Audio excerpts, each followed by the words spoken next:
Hey guys, tonight we journey far beyond the final breath, into a world rarely spoken of, yet always waiting.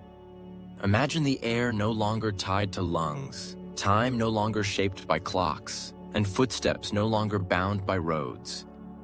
Imagine a mist that breathes, a silence that listens, and a path so old the stars forgot where it ends.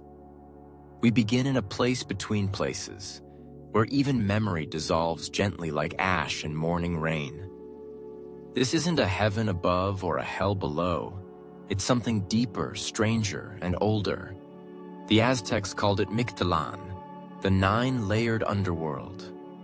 A sacred descent not into punishment, but into purification.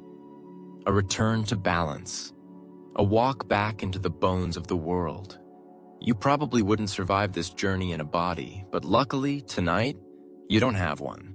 So before you get comfortable, take a moment to like the video and subscribe, but only if you genuinely enjoy what I do here. And tell me, where are you listening from? And what time of night is it? Now dim the lights, maybe turn on a fan for that soft background hum, and let's ease into tonight's journey together. The first veil greets you not with a sound, but with an absence. No air, no light, just a gray shimmer like smoke held in place by thought. You do not fall. You do not float. You fade gently into the edges of the veil, where the breath you took a moment ago becomes something remembered, not needed. This is where life becomes vapor, and that vapor becomes silence. You begin to walk, though your feet leave no trace. The ground is not ground, but awareness. It gives beneath you like memory pressed too often. Somewhere behind you, the world still turns. But it no longer waits. The veil grows denser. Mist curls around your chest, but it does not chill. It asks, without words, are you willing to see what lies beyond endings? Are you willing to walk where gods once wept? You answer, not with sound, but with your first step.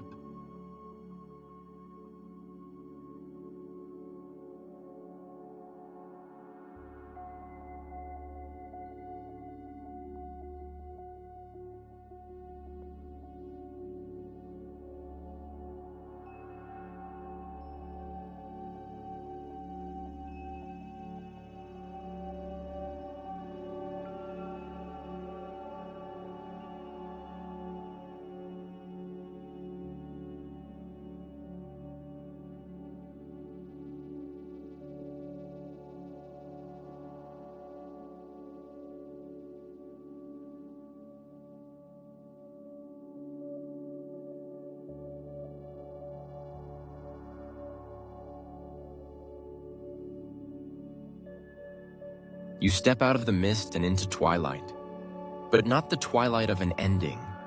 This is the hue of in-between. A world painted in purples and deep gold, where the sky does not move and shadows hum softly beneath your feet. Before you stretches a field, not of grass, but of flowers that never wilt. Xolotl, they're called in the old tongue. Marigolds of memory, blooming not from soil, but from every beautiful moment you lived and then forgot. You move through them carefully.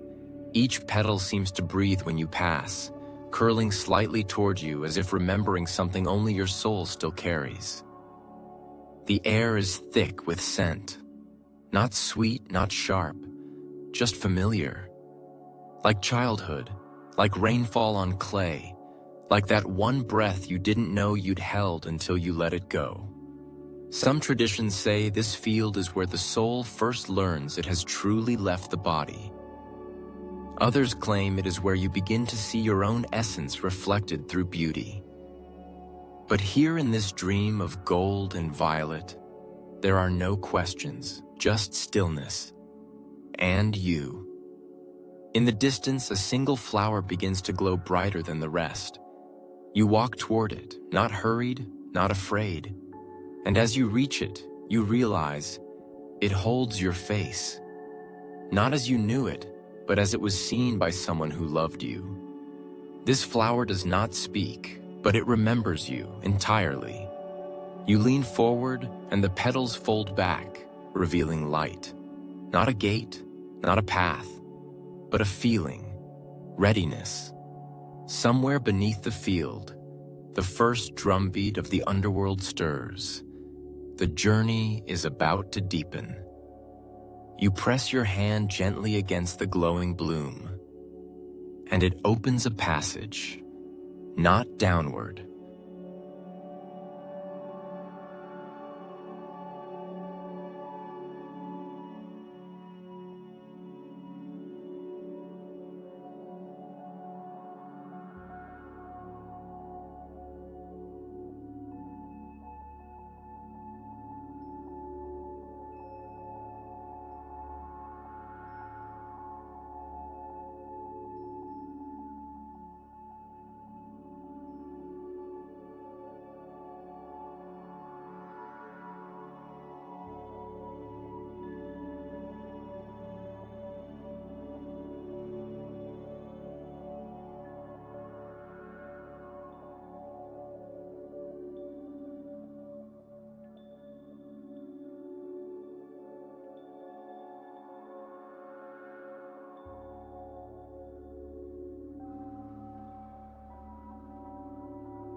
The light fades not into darkness, but into depth.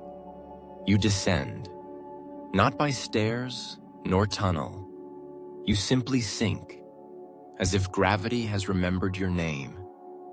Down through the last breath of light, you fall into warmth, into earth, into a hush that has been waiting centuries just to hear your footsteps. Then suddenly, you land. Not hard, not loud, just present. Before you lies a still obsidian river, wide as silence itself. It does not flow. It waits, and at its edge, seated on his haunches with patience born of myth, is a creature made of shadow and loyalty. The Xolotl, hairless, ancient, eyes like moonlit water. The sacred dog who guides the dead. He looks at you, not with demand, but with knowing. He has been waiting for you. Some say these dogs were buried with their companions to help lead them through Mictlan. Others say they live eternally at the river's edge, choosing whom they will guide by the weight of the soul's life. You do not speak. He does not bark. Instead, he rises slowly and steps into the river, then stops. He turns back and waits. This is your test, not whether you are brave, but whether you are ready to let go. The water is not cold, it is memory. As your foot enters, images rise. Regrets, joys, the moment you forgave without words, the time you turned away instead of toward. Each step dissolves more of what was unnecessary. You do not wade, you release.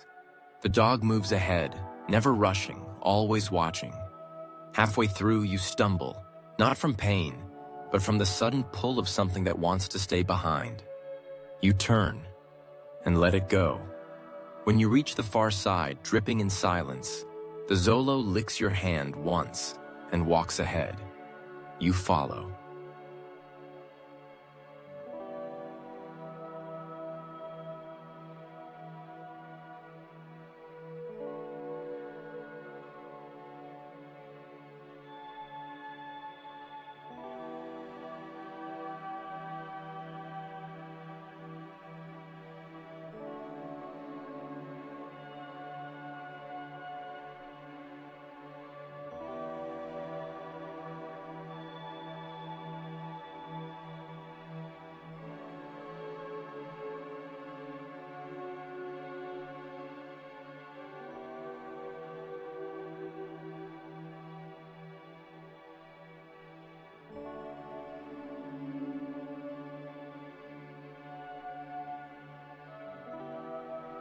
The air changes now. No longer still and fragrant, it carries a soft hum, Not sound, but vibration. A thrum that seems to resonate through your chest. You've crossed the river, but you haven't yet entered the underworld's true beginning. Ahead lies a narrow valley, flanked by stone walls that glow faintly with turquoise light. Symbols shimmer across their surfaces, snakes, hands, stars, hearts pierced by obsidian. They do not frighten, they warn. This is Apanahuaya, the river of sorrows. Not a river of water, a river of what you never said. Its current is made of swallowed words, missed chances, sighs into empty rooms. And as you step forward, the air becomes heavier, not with danger, but with memory. Some traditions say this is where the soul must walk through every regret it never let itself feel. Others say it is a test of endurance, to see if you can walk while carrying the weight of your own silence. You step in. There is no water, yet you feel soaked. Every footstep stirs a mist that smells like closed letters, like photos turned face down, like the last word that never came. You see them now, not ghosts, moments. Frozen scenes appear beside you as you walk.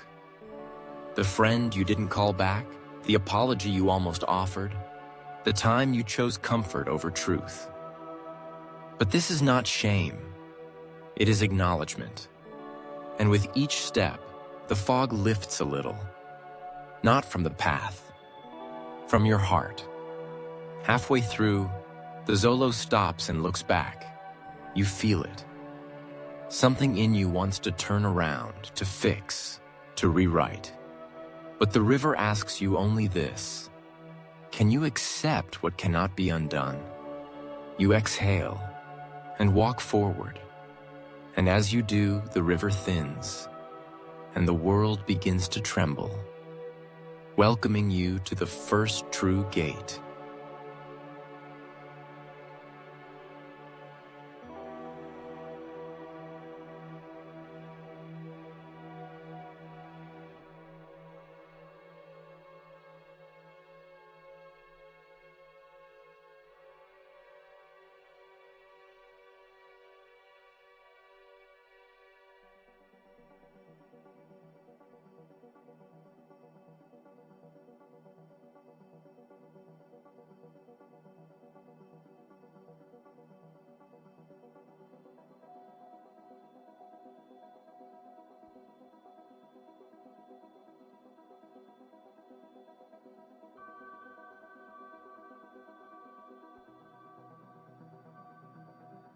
The trembling underfoot grows stronger, and soon the ground beneath your steps shifts, not violently, but with the steady certainty of something ancient moving into place. The path narrows until it disappears altogether. You are no longer walking on earth, you are walking on wind, but not gentle wind. This is Iztehecayan, the place of obsidian wind. It does not howl, it whispers. Thousands of voices just under the edge of hearing speak all at once. They do not tell you where to go. They ask one thing: what is left when nothing protects you? The air cuts not skin, but illusion. It strips away roles, titles, even your memory of the body you once had. Each gust peels back a layer of story. You were a parent, gone. You were a lover, gone. You were a name someone called in the dark, gone. Some traditions say this is the wind that removes the skin from the soul, not to punish, but to prepare. Others say it is the breath of the gods themselves, testing your willingness to walk in truth alone. You try to speak, but the wind carries the words away before they form. You are not allowed to explain yourself here, only to be. The Xolotl walks just ahead, unbothered. He does not need your identity. He needs your presence. And so, you walk naked of story, of certainty, of self. And something strange happens. You become lighter, not physically, existentially. Each lie you believed about who you were is carried off like dust. Each regret is lifted by the gale and dissolved into sky. You close your eyes, not to shield, but to surrender. When you open them, you see nothing. And in that nothing, you feel whole. The wind calms. The ground returns. You have passed through the first true forgetting, and you are ready.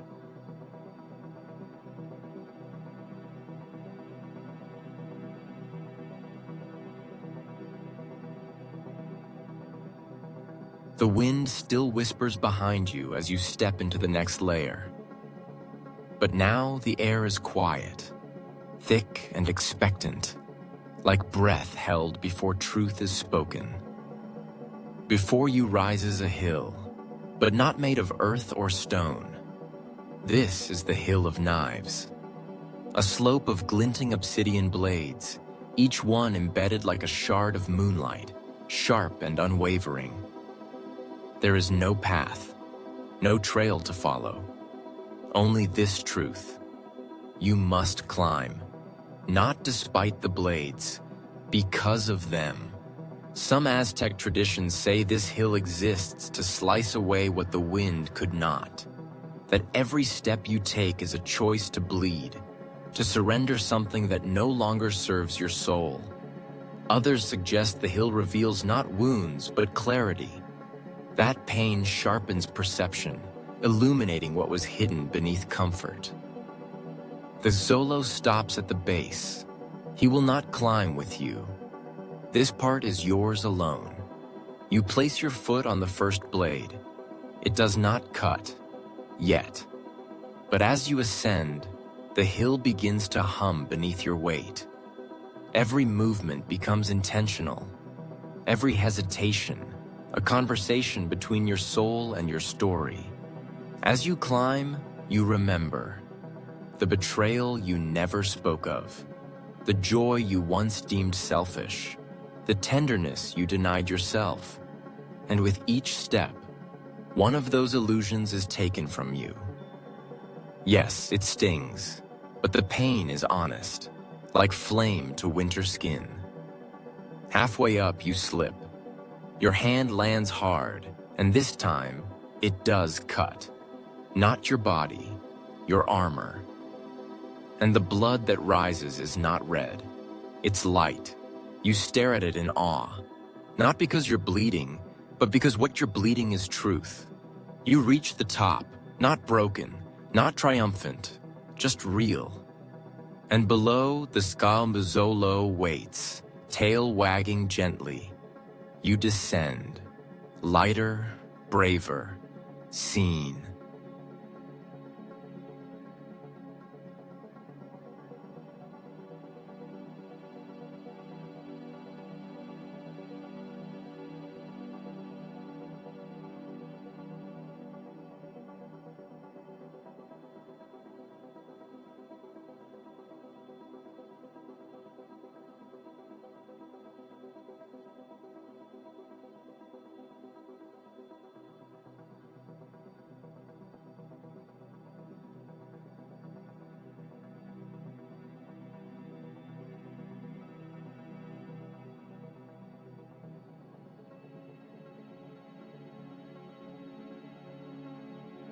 The ground shifts beneath your feet as you descend from the Hill of Knives, your soul raw but radiant. The wind has stilled, the blades have bled you clean, and yet, something looms. It is not a structure. It is not a gate. It is a mountain. But not just any mountain. This is the mountain that crushes, known to some as Tepeyotl's Rest. A silent beast of stone and breathless gravity. It does not move. It waits to fall. You've heard the stories in whispers, souls crushed beneath its weight, flattened into nothingness. But the stories miss something essential. The mountain does not crush to kill. It crushes to transform. Some traditions say this is where your ego is pressed into ash and your will is purified through surrender. Others speak of it as the place where souls who still resist must yield or begin again. You stand before it. There is no door, only the knowing. You must walk beneath it. And so you do. The earth groans above, massive and endless. Each step feels heavier, not from fear, but from the mountain's gaze. It does not have eyes, yet it sees every burden you carry. Your pride, your comparison, your hunger to be understood. It sees it all. And slowly the stone lowers, not to crush, to press. The ceiling drops inch by inch until you must crawl. Then belly flat, then breathless, you feel it pressing into your spine, not breaking, revealing. All that is not essential is squeezed out. Thoughts slow, noise fades. Even your name no longer fits. And just when you think you cannot move, you exhale and become smaller, not in worth, in weight. And that is the key. The mountain does not crush the soul. It crushes what keeps the soul from rising. You emerge on the other side gasping, not for air, for space, and you are given it. In silence.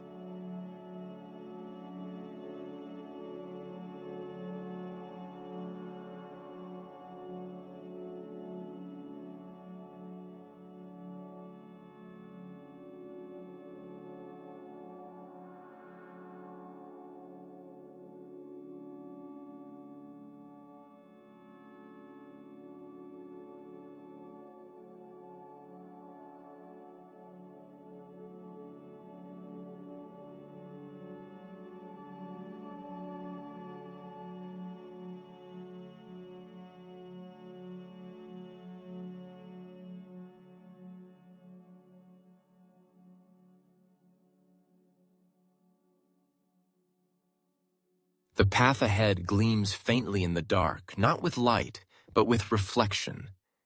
You walk slowly now, lighter from the mountain's embrace, your body less a body, more a pulse, a presence. And before you, rising like a temple broken into mirrors, is the 8th layer, the hall of obsidian mirrors. Each surface reflects not the you that was, but the you watching yourself become. Some of the mirrors are broken, some are smooth, some flicker with scenes you don't remember living, because perhaps you never let yourself feel them. The Xolotl sits at the threshold. He does not enter. He cannot. This space is sacred, not because it's divine, because it's personal. Some say the Aztecs believed obsidian held ancestral memory, that it was not stone, but portal. Others whisper that these mirrors are eyes, watching your journey backward through the soul. You step in. Your reflection steps out. But not just one.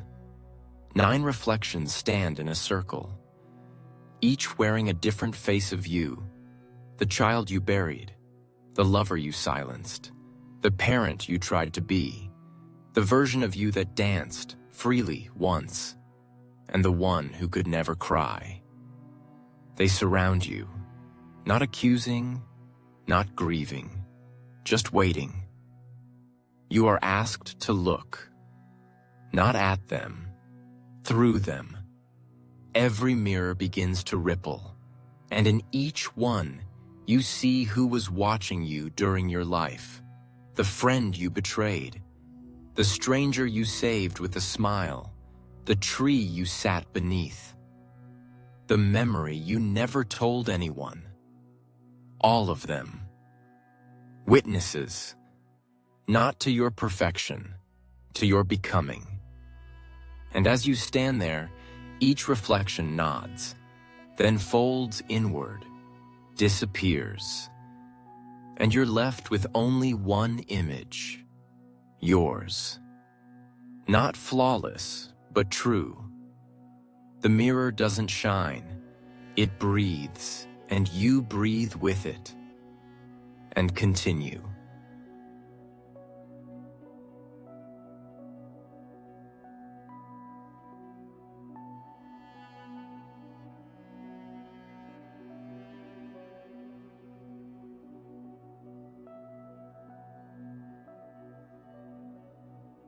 The mirrors fade behind you, folding back into stillness like dreams that know when they're no longer needed.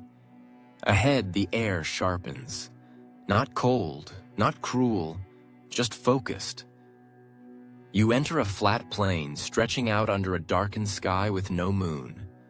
There is no wind, no birds, only a sound. A quiet hiss, repeated again and again. Too rhythmic to be random. And then you see them.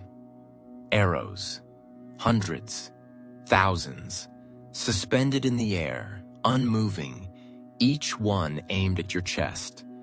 They hover like frozen lightning, humming softly, vibrating with words that were never spoken. This is the field of arrows that never miss. Some say these are the truths you silenced. Others suggest they are the thoughts others aimed at you. Judgments, assumptions, expectations, all crystallized into form. The Aztecs believed each soul carried burdens not only of its own making, but of those it absorbed. Here, those burdens are given form.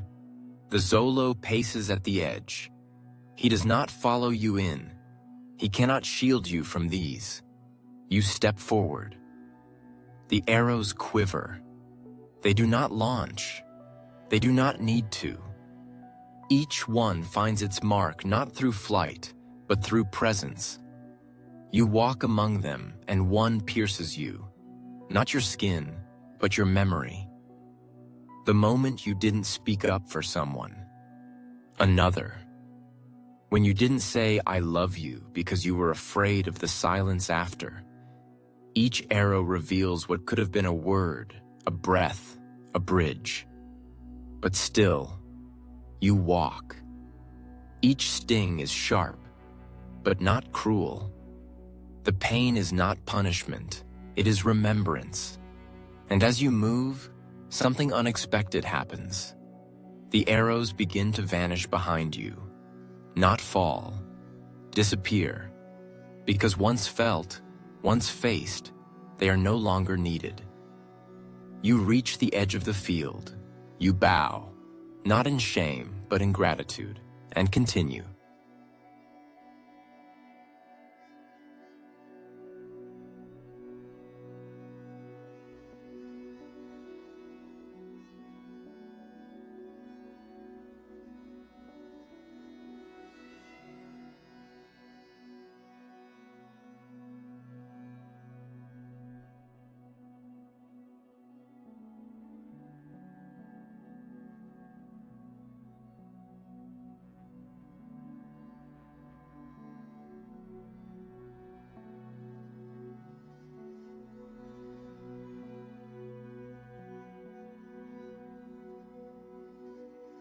The field dissolves behind you like mist exhaled from memory. What comes next is quieter than silence. You enter a valley dimmer than night, where the sky itself seems to be made of breath held too long. And here, the souls begin to sing, not with voices, but with howls. Welcome to the night of howling souls. They do not scream in terror.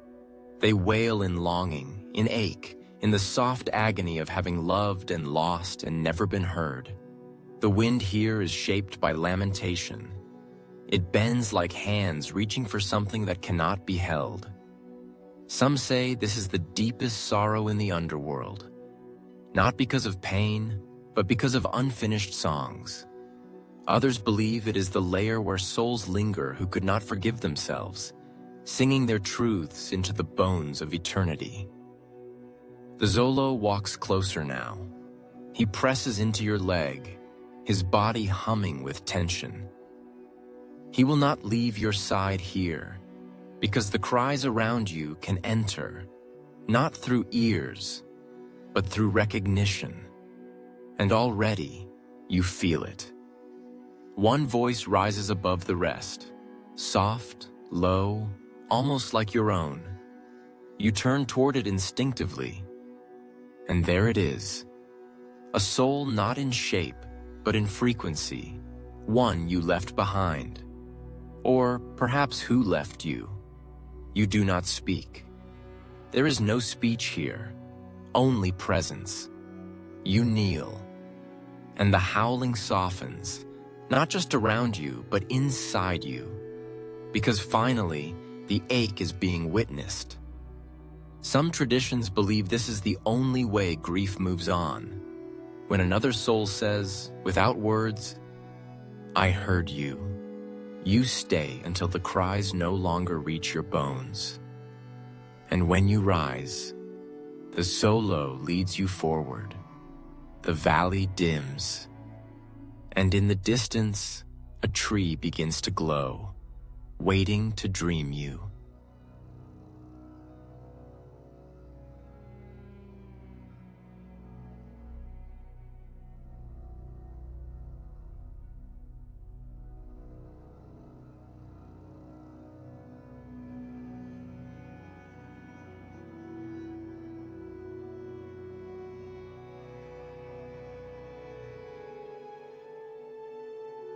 You walk gently now. The echoes of the howling still shimmer behind your ribs like a song you almost remember. But ahead, a different sound waits. Not noise, but silence wrapped in intention. The glow grows brighter. Not harsh, not divine, just curious. And then you see it. A tree, but not like any tree you've ever known. It does not bear fruit. It bears eyes. Hundreds. Blinking slowly, each nestled within folds of bark, glowing softly like stars tucked into wood. This is the tree with eyes instead of fruit. Some say it grew from the tears of the first soul who accepted their full self. Others believe it watches over all dreamers, keeping memory safe until they're ready to dream again. The Xolotl stops beneath it, curls beside a root, and sleeps. You sit, and the eyes do not judge. They simply witness. Their gaze is not invasive, it is reassuring. You close your eyes, and for the first time since crossing the veil, you dream. Not a dream of fantasy, a dream of remembering. You are a child again. But also not. You are older than time and younger than pain. You dream of hands that never hurt you. You dream of places that never existed, but always welcomed you. And above all, you dream of possibility, of the you that could have been had you not been afraid. And as you sleep, the eyes above begin to close too, one by one. Not in rest, in trust, because here you are dreaming yourself back together. Some traditions say this tree rewrites the soul. Others claim it merely reflects what was already whole.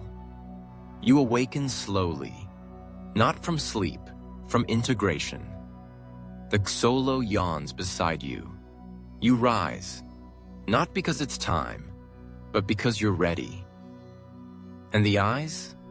They stay open, watching you become.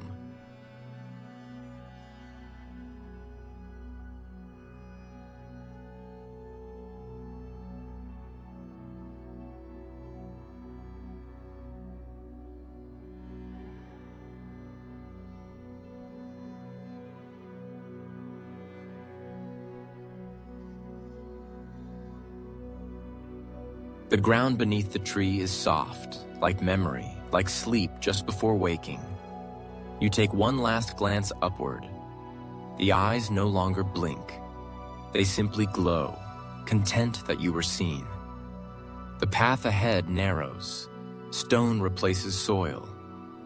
Cool, Smooth, old, not built, remembered.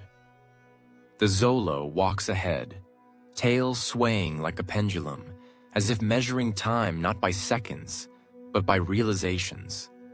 Then the path vanishes, not upward, not downward, just gone. And from the stone itself, hands emerge. Not many, just one at a time. They don't grab, they reach. This is the layer known as the hands that reach from stone. They are not here to stop you. They are here to test you, not your strength, your presence. Some say these are the hands of ancestors. Others believe they are parts of your own soul, forgotten fragments reaching to be brought home. The first hand brushes your ankle. You do not flinch. Instead, you pause and offer your hand back. It grips you, not tightly but fully, and the moment your fingers meet, you see a face, weathered, familiar. From a photograph, a memory, a story told by candlelight?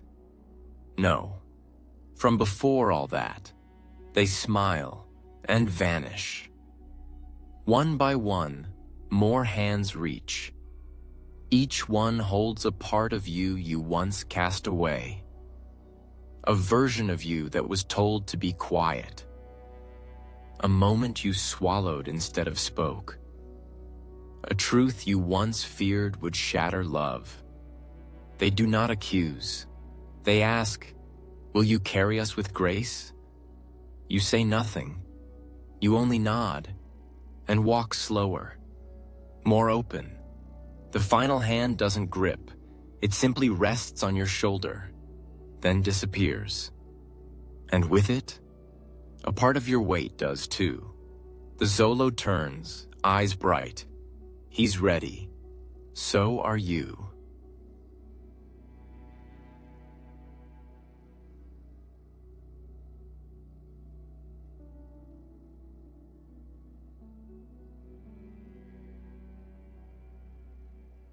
The hands recede like waves returning to stone, and you step forward into a hush so deep it almost hums. The path winds, narrow and veiled in mist that clings low to the ground, coiling around your ankles like memory that refuses to rise. And then it begins. The rain. Not sudden, not wild. It falls like a sigh. Slow, steady, endless. This is the rain that falls without end. Not wet, not cold, but heavy. Some say this rain is made from tears not yet cried, feelings once held too tightly in the bones. Others whisper it is the sky's mourning for every soul that forgot their own song. You stretch out your hand. The droplets fall through your fingers, but leave behind weight like forgotten lullabies. The Xolo stays close, ears low, not out of fear, but reverence. Because this is not rain for washing away dirt. This is rain that dissolves identity. And as it soaks into your soul, it begins to blur the edges of who you think you are. You forget your age, your face, even your timeline. But not in panic, in peace. You do not need those things here. You feel yourself melting gently into the world, no longer distinct from it. You are not walking. You are floating through memory made soft. Somewhere in the distance, a rhythm pulses like drums beneath the earth, guiding this sacred weather. Each drop holds a sound you didn't know you'd forgotten. Your mother's breath when you first cried. The hush of night before your name was spoken. The song the stars hum when no one's listening. You don't cry. The rain cries through you. Until at last, you are hollow enough to hold what's next. And just ahead, rising like bone from mist, waits a house, built of dust and memory.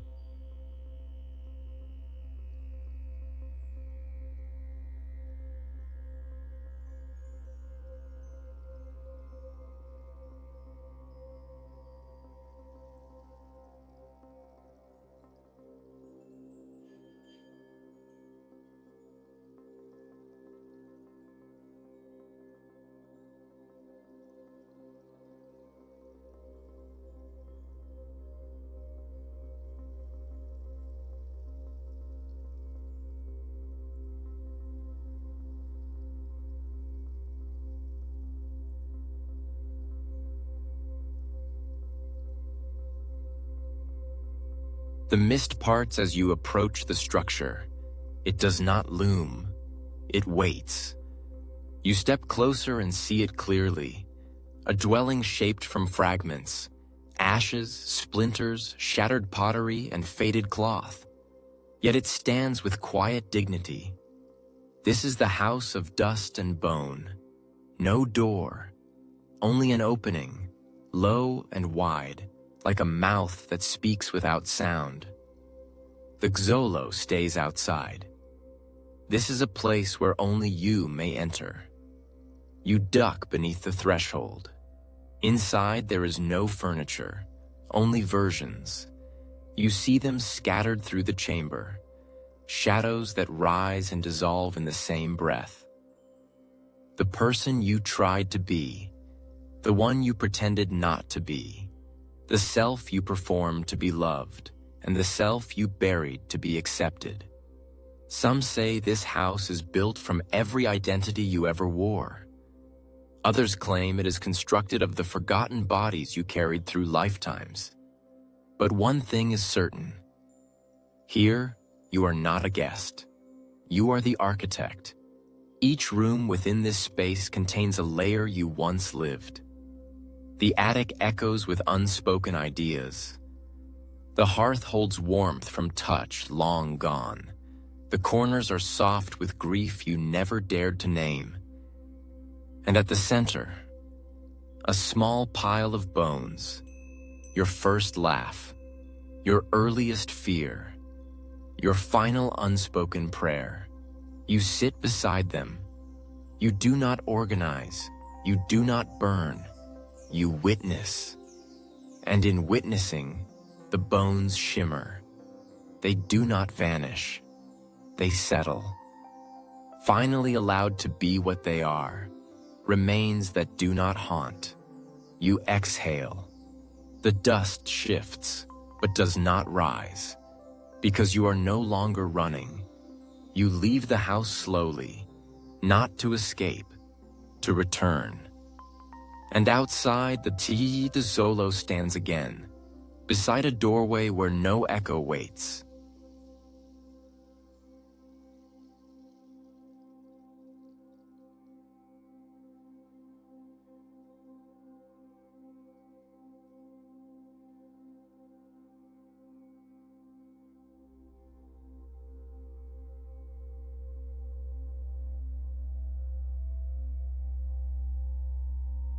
You step out from the House of Remnants, the dust still clinging to your presence like a second skin. But something has changed. You are quieter now. Not because the journey has silenced you, but because you have discovered the space beneath noise. The path ahead leads into a chamber carved from stillness itself.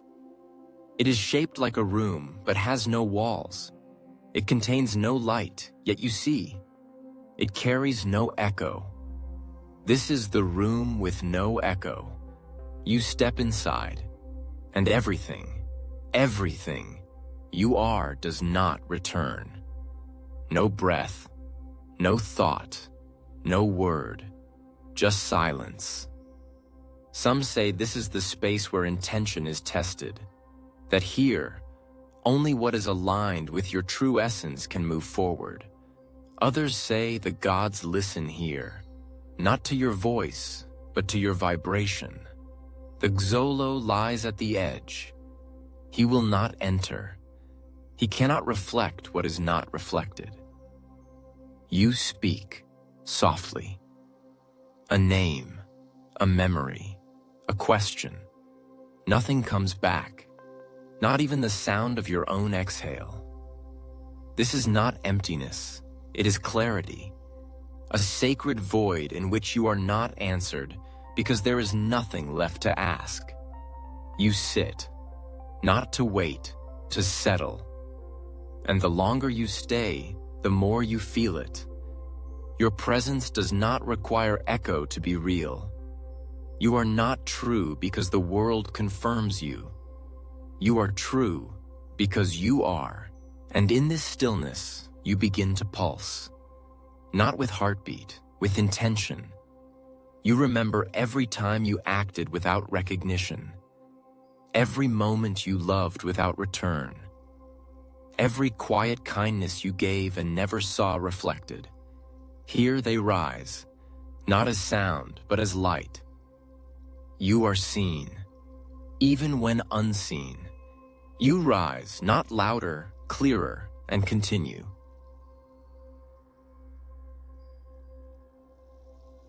The stillness releases you gently, like water letting go of the stone it once cradled. You walk on, but now your steps feel different. You are not just following the path, you are becoming it. And ahead, the mist parts for something luminous. A figure, not human, not divine.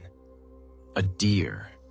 Its antlers are tangled with glowing threads, each one humming softly, curling and looping in shapes that seem familiar but never quite land. This is the deer who carries forgotten prayers. It does not speak, but it knows you.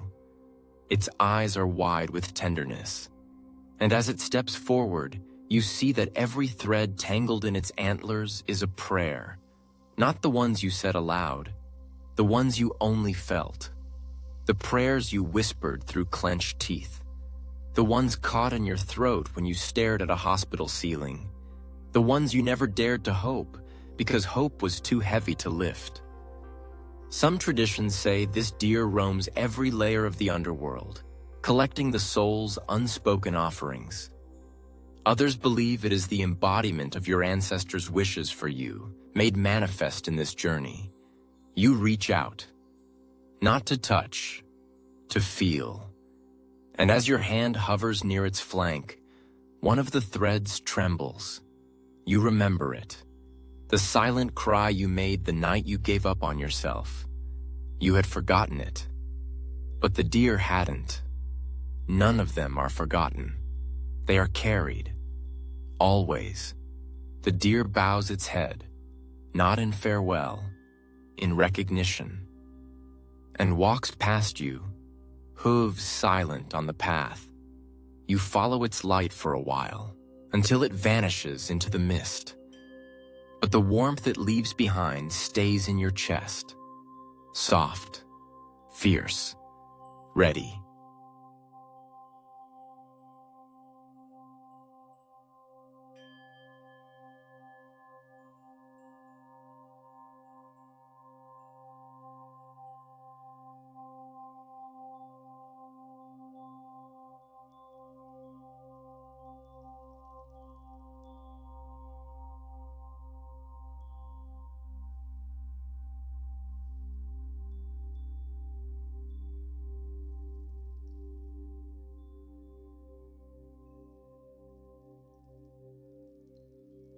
The path curves inward like a whisper folding into itself. And suddenly, there is no light, no sound, only shadow. But not the shadow of fear. This is the shadow of self. It brushes your arms, it walks beside you, and then it multiplies. 1 becomes 2, 2 becomes 4. Until 9 distinct forms stand around you, each shaped from your outline, but filled with a different presence. These are your 9 shadows. Not demons, not ghosts. They are versions of you, not the ones you lived, but the ones you didn't. Some say these shadows represent paths not taken in life. Others believe they are echoes of your soul through alternate timelines, gathered now to be acknowledged before your descent deepens. The first shadow is small, hunched, trembling. You recognize it as the version of you who never believed they were worthy of love. The second stands tall, almost proud, but hollow-eyed. The version that chased perfection instead of joy. Each shadow steps forward, not to confront, to return. They do not ask to be erased. They ask to be walked with. You do not flinch. You do not fight. You reach out, first to one, then another. and they begin to merge. Not disappear. Merge. Their fear becomes your softness. Their ache becomes your music. Their silence becomes your compassion. You walk among them as they fold back into your shape, layer by layer. And finally, you are whole, not pure, not polished, but complete. You look down and realize you no longer cast a single shadow. You cast none, because light is now coming from within. The Xolotl watches from the edge of the clearing, tail wagging softly. He sees you, all of you, and continues. So you do too, with 9 lives folded inside your one.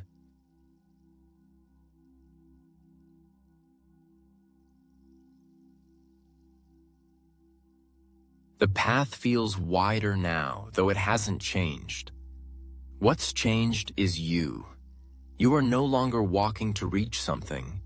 You are walking to remember what has already been yours. The Xolotl pauses ahead, nose twitching, ears perked. And from the fog, a figure approaches. Small, radiant, shaped like a child. Not a literal child, but the idea of one. An essence.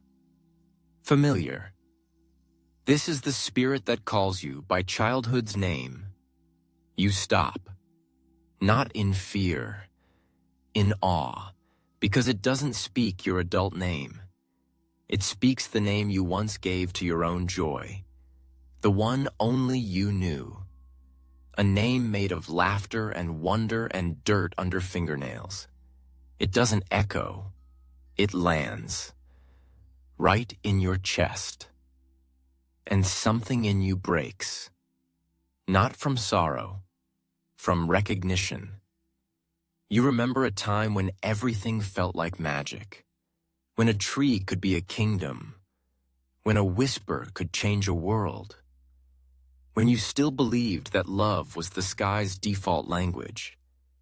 Some traditions say this spirit is your soul before identity.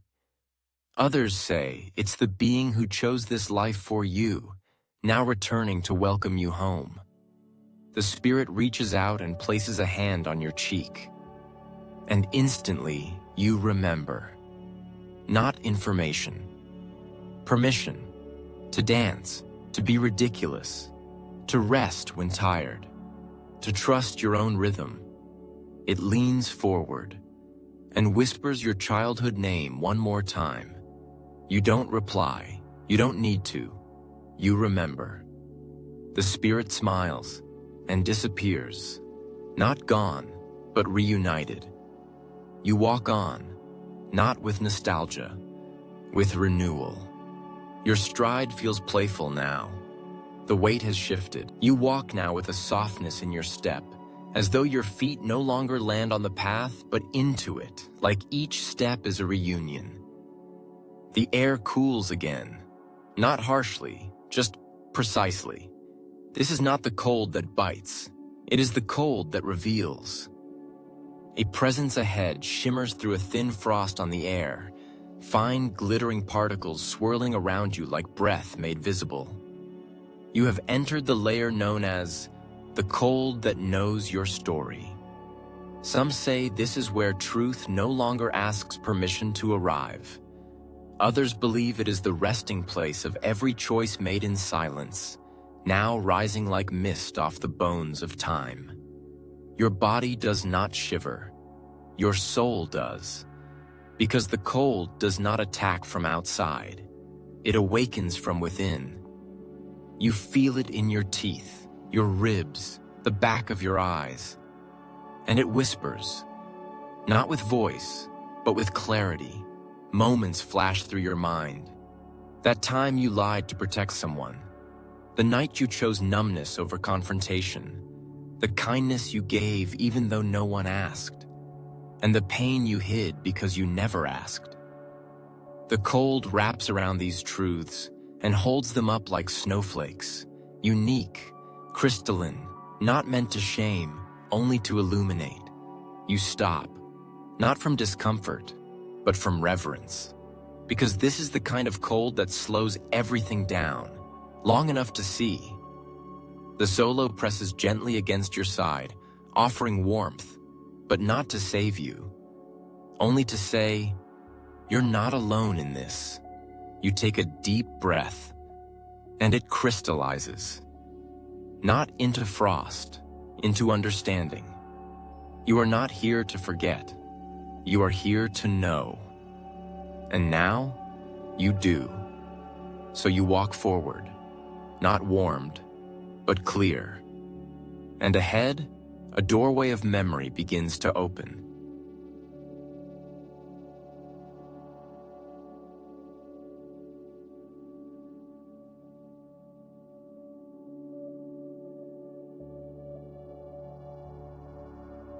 The cold gives way slowly, like breath fading from a mirror. And as you step forward, a faint light pulses ahead. Not bright, not steady. It flickers, like candlelight behind a closed door. You move toward it, and the world around you reshapes. No longer stone, no longer mist. Now you walk through a corridor woven from moments. Glimpses, fleeting images you almost didn't recognize. Until now, this is the corridor of lost birthdays.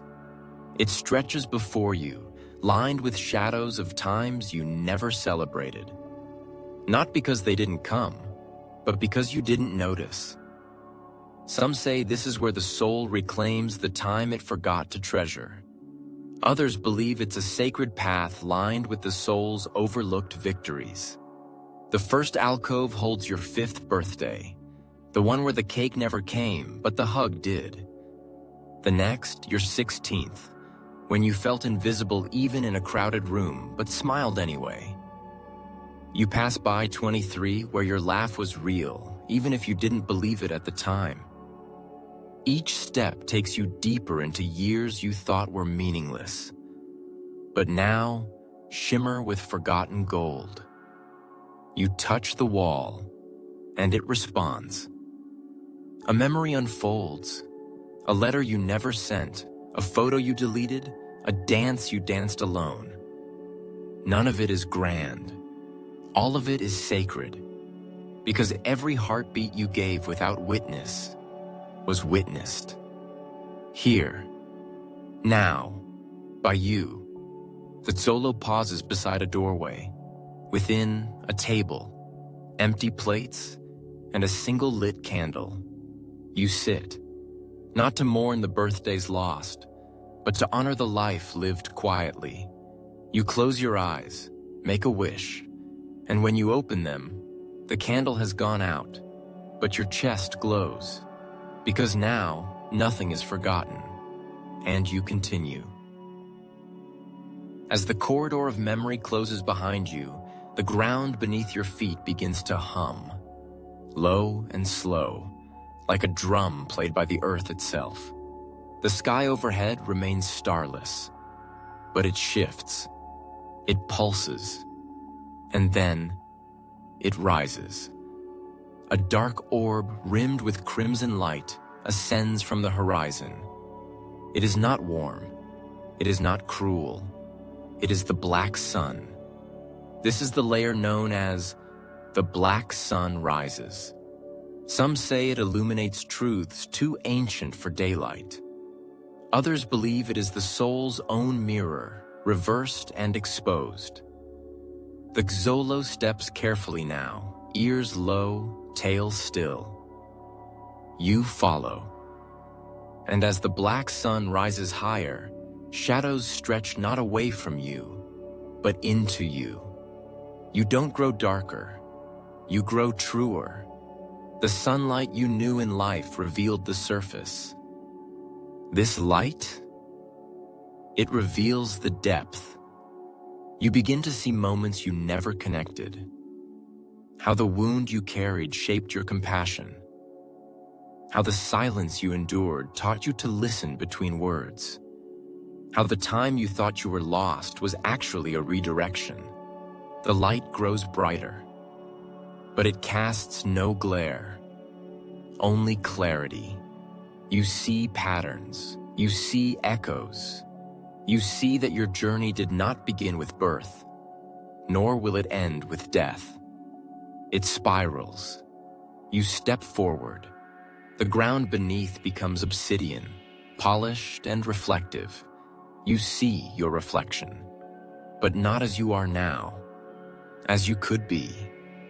A version not defined by story, but by essence.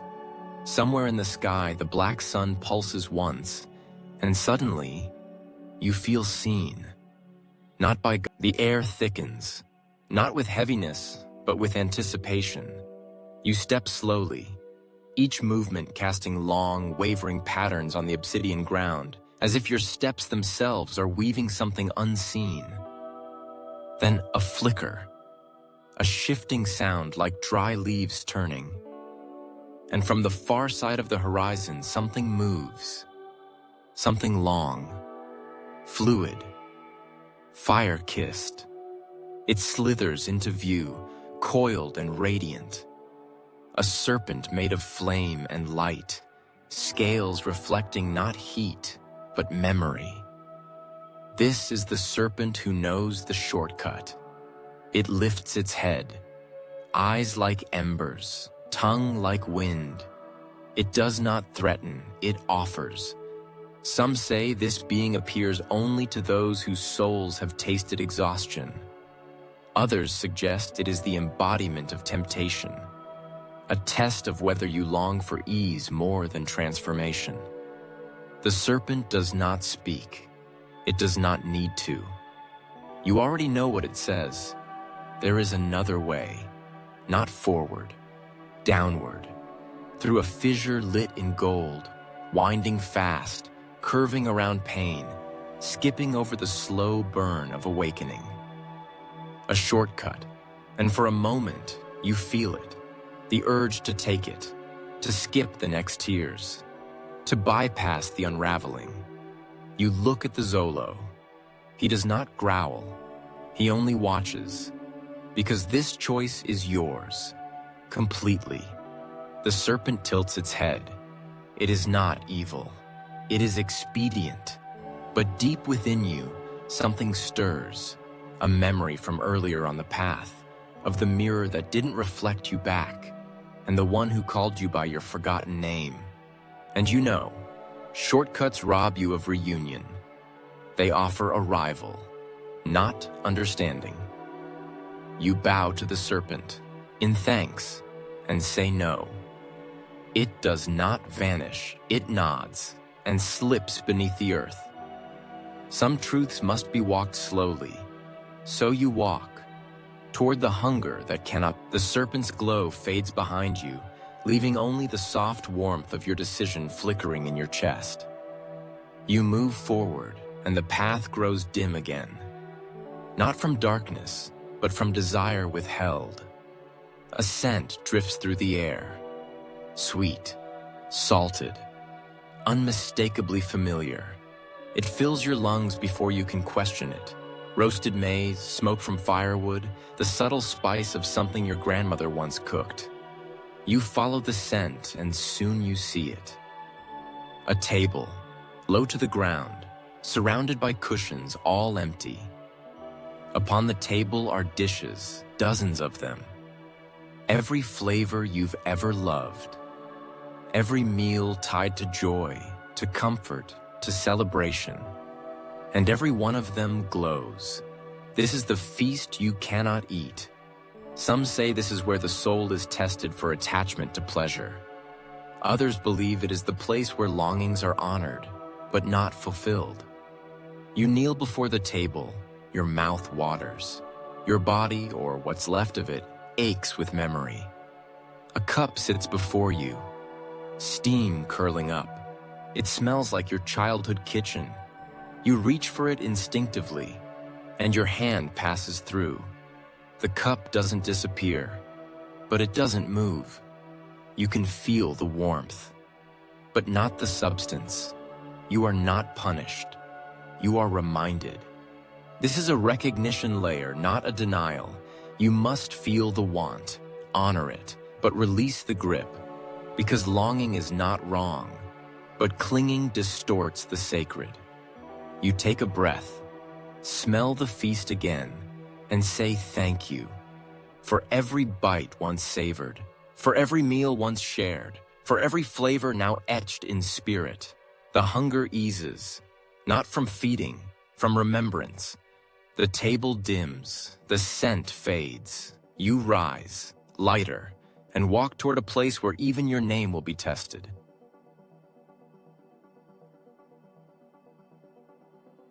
The scent of the feast still lingers faintly, a trace of sweetness behind your teeth, like the ghost of a song that no longer plays. You continue, and the air changes once more. Thinner, wider. You feel your edges blur again, as if your name, your shape, your story are beginning to unspool like thread in slow wind. Ahead, you see a vast pool, still, dark, not water, not reflection, more like consciousness liquefied. This is the pool where names dissolve. Its surface holds no ripples, no images. It is not a mirror. It is a letting go. Some say this is the most sacred of the 9 underworld gates, a place where the self is loosened from identity, not to forget, but to unfasten from illusion. Others whisper that every name you've ever been called waits here, floating beneath the surface like quiet fish. You kneel at the edge. Your reflection doesn't appear. Instead, the pool begins to glow softly, and words rise to its surface. Your full name, then a childhood nickname, then the one someone called you once, when they loved you more than you could accept. One by one, names drift upward like bubbles. Teacher failure, dreamer. Disappointment, lover. Stranger, forgiven, each name hovers for a moment. You reach for none of them. You simply watch. And slowly, they sink. Not in rejection, in reverence, because you are not any of those. You are the space that held them all. The water begins to hum, a low tone, like a throat singing beneath the world. And in that sound, a final word rises. The pool releases you gently, like a breath let go after lifetimes of holding. You emerge not wet, but woven, as if the liquid did not soak into you, but rewrote the threads of your being with something older than language. The ground beneath your feet feels new, but not unfamiliar. It feels like something you've always known you'd have to return to. Ahead, the air thickens, not with fog, but with intention. And in the center of this open space stands an altar, not grand, not gilded. Built of stone and bark, bone and feather, it pulses quietly, like a heartbeat carved into the world. This is the altar of every choice you've ever made. Some say this altar appears only once the soul has remembered enough to face itself completely. Others suggest that it is less a place and more a mirror, projected by your own readiness to reclaim your becoming. You approach. There are no idols, no figures, only items, each one laid neatly. A strand of hair, a cracked stone, a broken ring, a song written on paper that has no ink. These are not objects, they are decisions. Each choice you've ever made, especially the ones no one saw. You pick one up, it hums. The time you left, not because you didn't love, but because you finally loved yourself. You set it down. Another. The kindness you gave when you had nothing left, and the silence you kept when speaking would have destroyed something fragile. Each item is both heavy and weightless. The altar does not judge. It simply says, all of this made you. You do not cry. There is nothing to regret. only to honor. You bow your head, not in shame, in sacred gratitude. You rise. The altar pulses once and fades. You are no longer shaped by your choices. You are the one who shapes. The altar fades into the earth like an ember returning to ash. And now the path is no longer stone. It is light, soft, pale. Like moonlight woven into silk, it winds ahead in delicate threads, barely visible unless you stop trying to see it. You follow it not with your eyes, but with your chest. Something in you knows the way. And then, you arrive. Not at a place, at a moment. A single flame flickers in the air before you. No candle, no torch, just fire suspended in stillness. This is the flame that forgets and remembers. Some say it is the original light, before the gods shaped the stars, before breath had sound. Others say it is your soul's twin, flickering outside of time, waiting for your return. The Xolotl sits beside it, unmoving. He knows this is not his fire, it is yours. You step closer, and immediately feel everything loosen again. Memories drift toward you, not like a flood, like snow, slow, gentle, relentless. You see a face you once loved, the eyes of someone you disappointed, a garden, a prayer, an unfinished letter, a beginning you mistook for an ending. All of it. Dancing inside the flame, you reach out. And the fire does not burn. It enfolds your hand, and for a moment, you are every version of yourself at once. Child, wanderer, skeptic, believer. Every memory ignites, then quiets. You do not lose them. You integrate them. Some traditions believe the soul cannot be whole until it is both ash and spark. Now you are both. You pull your hand back.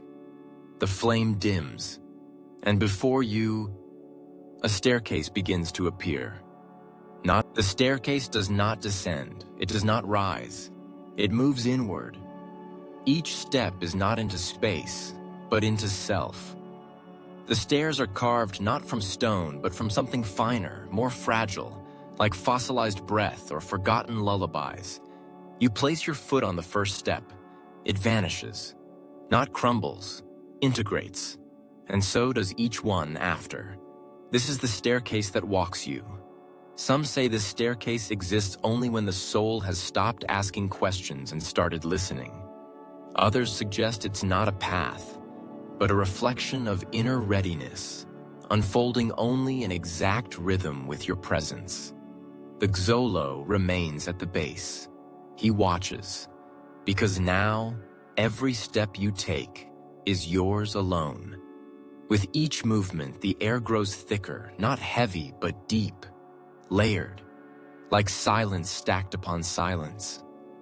You hear things you've never heard before. The pulse of your grandmother's hands braiding your hair. The sound of your own joy at 3 years old. The whisper you made the moment you stopped believing in miracles. Each stair hums as you step. Each stair answers. You are not being tested. You are being tuned. Closer and closer to the original sound of your soul.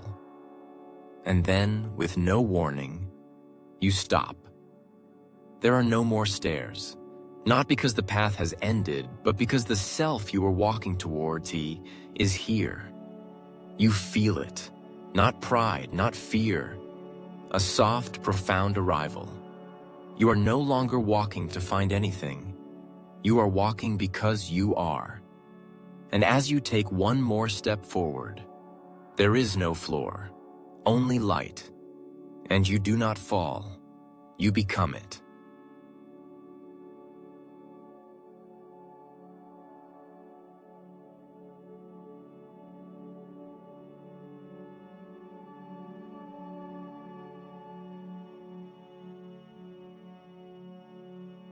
The light does not blind, it does not burn, it welcomes. Like an embrace from something that has known you longer than time and never once doubted you'd return. You are floating now, not above anything, within everything. There is no ground, no sky, only presence. And in that presence, shapes begin to emerge, not with edges, but with familiarity. Faces, forms, moments, each one not separate from you, but made of you. This is the cloud of lives you might have lived. Some say it is the soul's great reconciliation, when all the unlived possibilities come home. Others believe these are echoes from parallel realities, drawn close in your final becoming. You drift among them. A version of you who stayed in that city. A version who said yes instead of no. A version who never left. A version who left earlier. You see yourself as an artist, as a monk, as a mother, as a stranger. They don't speak, they feel. Each version holds a thread of your truth. None are wrong. All are incomplete. And you realize, you are not the best version, nor the final. You are the current, the culmination of 1,000 soul decisions, winding inward like rivers to this exact moment. You bow your head in gratitude, and the cloud responds, not with words, but with release. The figures dissolve, not in sorrow, in celebration, because the path you took was enough. You begin to descend gently now, not to the world you left, but to the place beneath it, where endings are beginnings remembered differently. The Xolotl waits just ahead, tail wagging. The air shifts again, warmer now, not with heat, with remembrance. The sky above begins to form shape, streaked with the blues and ochres of an ancient dawn, one that has not yet happened, and yet feels long overdue. Ahead you see them, a circle of figures cloaked in feathers, stone, smoke, and silence. They do not look at you, not out of dismissal, out of respect. You've arrived at the circle that calls your original name. This is not a name spoken aloud. It is a name that vibrates, that sings through the marrow. A name you were given not by language, but by essence, before the body, before the heartbeat, before your first cry. Some say these beings are the record keepers of soul form. Others suggest they are your own higher selves, fractaled into forms you can now finally recognize. One steps forward, eyes like dusk, hands like roots. They do not speak. They do not have to. The moment they raise a single hand, your chest pulses, and the name returns. It does not echo in the ears. It echoes in the bones. It is not a word. It is a memory of your role in the weaving of all things. The sky brightens, not with sun, with alignment. Each figure in the circle begins to hum, low and soft, harmonizing with your pulse. You remember now, the agreement, the descent, the forgetting, the return. You were not lost. You were becoming. And now, the circle bows, not to who you are now, but to the one who never left. The figures behind you dissolve like smoke into morning, and for the first time there is no path, no direction, just open space, wide, silent, still. The Xolotl sits at your side. You both look ahead, where the horizon folds into itself, like a breath too sacred to release. This is the threshold that doesn't exist. Some say this is the end. Others say it's the place beyond ends, where the soul fully remembered, is no longer bound by story or body or even time. There is no light here, because there is no darkness either, only presence, pure.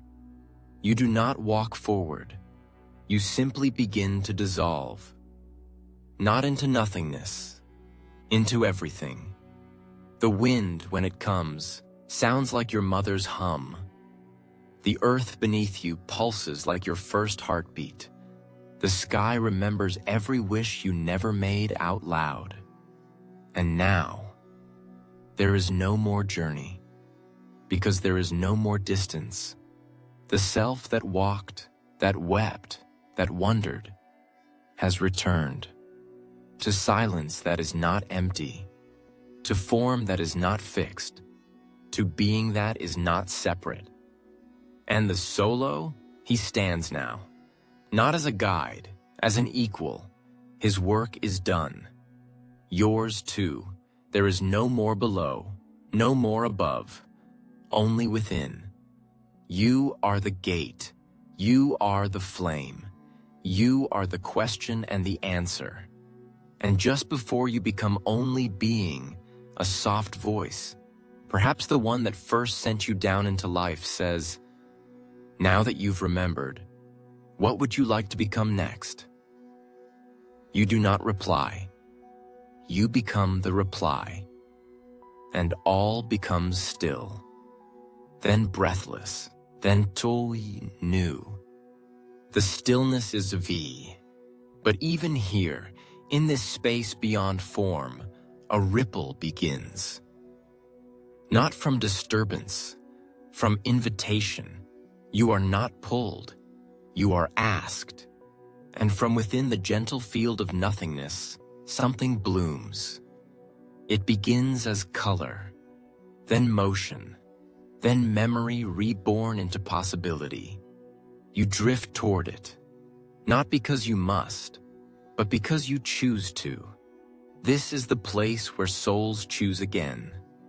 Some say it lies beyond the end of all paths, hidden behind the breath that begins time anew. Others whisper it is the space between death and life, where the soul, now whole, contemplates becoming again.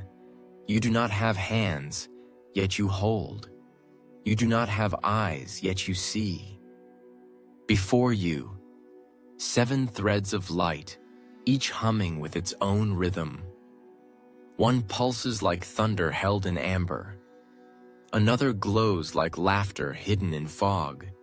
Each thread is a possible life, a possibility not just of body or story, but of lesson. One holds sorrow wrapped in beauty. One, power softened by restraint. Another offers a life of obscurity but infinite joy. You do not rush, you listen. Each thread sings to a part of you now remembered. And then, one thread stills. It doesn't flash, it waits. And in that stillness, you feel the most subtle music rise. Like the breath of the earth before the first morning. You reach, not out, inward, and the thread becomes part of you. Some traditions say the soul picks not what it wants, but what it needs most to love. You do not choose this life to escape the last, but to complete what longing left unfinished. And as the thread weaves through your essence, you feel it begin again. A heartbeat, a hush, a hum, a beginning. The thread tightens, not with force, but with fidelity, as if it is anchoring you to something that both awaits you and has always belonged to you. Around you, color condenses, form stirs, and then you feel it. Weight, not heavy, not oppressive, just presence, returning to gravity, to body, to texture. This is the womb of echoes. You are not yet flesh, but you are no longer light alone. Here, all that you've remembered is spun into silk, wrapped around soul, draped like time's first blanket over the you that will be. Some say this is where ancestors speak blessings into the bones of those not yet born. Others believe it is where the world sings your welcome, even if you won't remember the lyrics. You feel it in waves. A grandmother's lullaby you never heard in this life. The vibration of drums played long before your new country was named.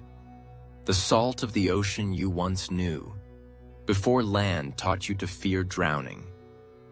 All these echoes wrap you now, not to remind you, to inform you, to say, though you forget us, we remain within you.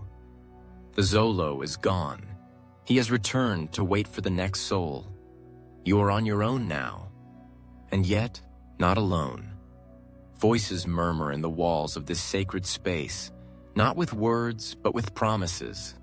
That you'll find love, that you'll forget it, that you'll search again, that you'll break, rebuild, shatter, soften, that you will be confused, but never lost, because the echo remembers what you do not. And now, you begin to descend, not falling, folding, coiling inward, back into story, back into skin, but this time, you'll carry something back. A thread of light wound around memory, waiting to be reawakened. The coiling deepens. You spiral inward like a song rewriting its first verse, but softer now, slower, more true. And just when you expect darkness, you are met with warmth. Dim, gentle, rhythmic, not silence anymore, but a pulse. Steady and ancient, a drumbeat wrapped in blood, a tide named heartbeat. You are now in the chamber of listening skin. Some say this is where the soul first remembers the body's sound. Others say it is where the body learns to dream before the mind has shape. You feel it, the curve of a spine not yet curled, the shape of hands that have never touched but already remember how to hold. You are still mostly spirit, but flesh now flirts with you, offering promise, friction, taste. The voice of your future mother floats past your awareness. A hum, a sob, a wish. And your new father? A pause in his breath, a nervous hope. You do not speak, but your yes is already whispered in their bones. Outside this chamber, the world is noisy. It will try to teach you forgetting. But here, everything listens. Your skin, though still forming, already hears. The way trees breathe under moonlight. The hush between a question and its answer. The smile hidden in someone's hello. This chamber doesn't teach you how to survive. It teaches you how to feel.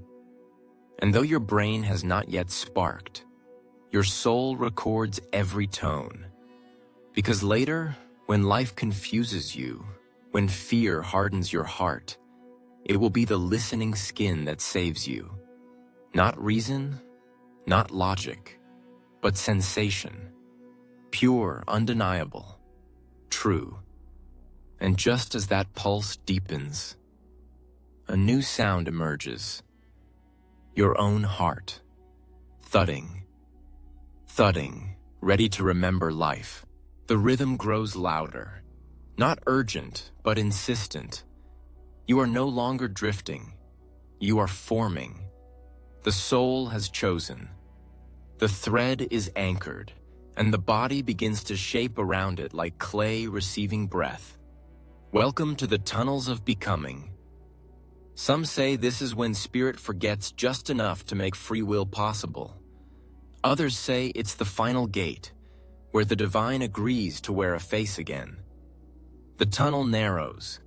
You are pulled, but not by force, by promise. The promise of trying again, of failing differently, of loving anyway. The tunnel doesn't hurt, but it presses, like reality putting its fingerprints on you, like the world preparing to ask you your name, when you won't yet know how to answer. And here, in this narrowing, in this squeeze of spirit into flesh, you feel every life you've lived before pass through you like wind. A whisper in the jungle. A child beside a river. A woman in red laughing in the rain. A healer who died alone and never minded. They don't beg you to remember. They bless you for going again, and the tunnel tightens. Now you feel temperature and texture and noise, muffled but rising. You are arriving, but you are also leaving. You feel a soft sorrow, because this light you carry, this knowing, will be tucked deep inside you. It has to be, so you can search for it again, so you can love it when you find it. The tunnel curves sharply, a final turn, and there it is, the veil, thin, woven from light and forgetting. You pass through, and everything explodes into sensation, into sound, into the loud, impossible miracle of being born. It is bright, unforgiving. You are no longer light floating in the ether. You are touchable now, breathable, mortal. You gasp, not for air, but for location. You've entered the world not as a memory, not as an echo, but as a presence. This is the first cry that repeats the universe. Some say the soul's first breath is a cosmic ripple, reactivating every agreement it ever made. Others believe that your first cry isn't pain, but recognition of the veil you've crossed. You are held, wrapped in warmth and cold all at once. Faces loom above you, soft, shadowed, awash in love, fear, exhaustion, joy. They speak, but you do not understand. Not yet. But your bones remember the tone. You know this voice. You've been dreaming it for eons. A finger touches your cheek, and though your eyes are blurry, your soul sees clearly. You are not just born into the arms of humans. You are born into the arms of a promise that you will forget, that you will struggle, that you will search, but also that you will remember. The thread you chose pulses quietly inside you, a warmth behind the ribs, a song that hums in dreams. And someday, when life breaks you open, when the world makes no sense, you will hear it again. Not loud, not obvious, but enough. Enough to remind you, you have been here before. You have walked through darkness, fire, silence, truth. You have stood before gods and altars. You have whispered your true name into the bones of creation. And you came back. Not because you had to, because you chose to. You came to love again, to fail better, to try once more. And as your cry fills the room, so does the universe, smiling quietly, welcoming you home.